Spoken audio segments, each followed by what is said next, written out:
The air in the kitchen felt wrong, heavy with a silence that clung like damp fog. I stood frozen, my fingers gripping the edge of the counter, staring at the half-empty bottle of Merlot on the island. It wasn't ours. We didn't drink red. Clara hated the stain it left on her lips. Yet there it was, next to a pair of wine glasses, one smudged with a faint trace of coral lipstick. My stomach churned, a primal warning I couldn't shake. The house was too quiet, the kind of quiet that screams something's coming. Clara was late again. Third time this week. Her yoga class didn't run past 8, and it was pushing 10. I'd texted her an hour ago, a casual "you okay?" That went unanswered. My thumb hovered over her name on my phone, but pride, or maybe fear, kept me from calling again. Instead, I paced, the hardwood creaking under my bare feet, the sound sharp against the stillness. Our home, once a sanctuary of laughter and shared dreams, felt like a stage set for a scene I wasn't ready to play. The front door clicked open, and my heart lurched. Clara's voice floated in, bright and brittle, like glass about to shatter. "Evan, you're still up." She stepped into the kitchen, her cheeks flushed, her blonde hair slightly mussed, as if she'd been caught in a breeze. Or something else. She wore her usual yoga gear, black leggings, a loose tank, but her eyes darted to the bottle before meeting mine. A flicker of something, guilt, crossed her face, gone before I could name it. "Long class," I said, my voice tighter than I meant. "New instructor must be intense." She laughed, a little too loud, and tossed her gym bag onto the chair. "Yeah, Tara's a slave driver. You should join us sometime." Her fingers brushed the bottle as she moved past it, casual, like it belonged there. "Oh, this?" Tara brought it over after class. We were chatting, lost track of time. The lie was smooth, but it didn't fit. Tara lived across town, and Clara hadn't mentioned her in months. I nodded, swallowing the questions clawing at my throat. "You didn't text back," I said, keeping my tone even. "Got worried." Her smile faltered, just for a second. "Phone died." "Sorry, babe." She stepped closer, her hand grazing my arm, but the touch felt performative, like she was playing a role. I wanted to believe her. God, I did. But the wine, the lipstick, the late nights, they were puzzle pieces I couldn't unsee.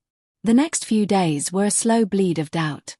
Clara was home on time, her laughter brighter, her kisses lingering longer. But it felt like overcompensation, a spotlight on the cracks I'd been ignoring. I started noticing things, her phone face down on the nightstand, a new perfume I didn't recognize, the way she'd pause before answering questions about her day. Each detail was a pinprick, sharp but dismissible, until they started to form a pattern. Friday night, I couldn't take it anymore.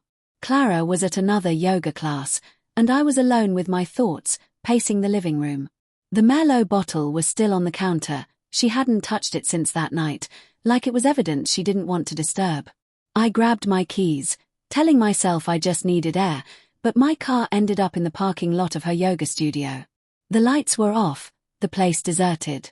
My pulse hammered in my ears as I drove home, her absence a confirmation I wasn't ready to face. When she walked in at 11, her face was a mask of calm. "You're up late again," she said, kicking off her sneakers. Her voice was steady, but her eyes wouldn't meet mine. "Where were you?"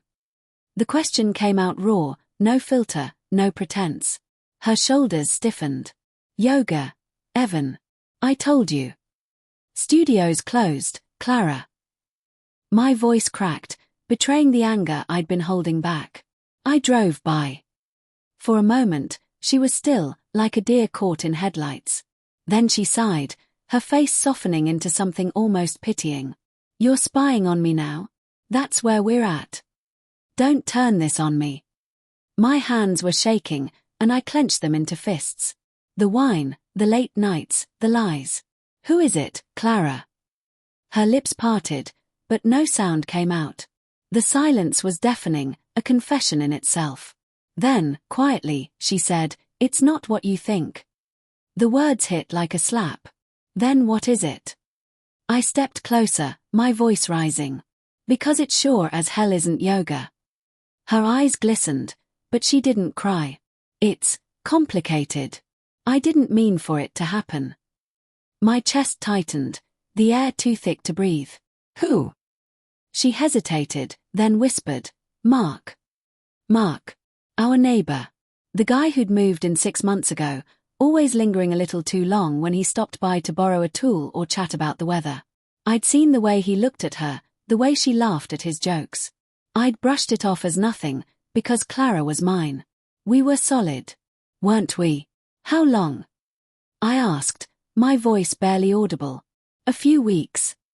Her voice broke, and she reached for me, but I stepped back. Evan, I swear, it wasn't planned. It just happened. I was lonely, and you've been so distant. Don't you dare blame me. The words exploded out of me, echoing off the walls. I've been here, Clara. Every damn day.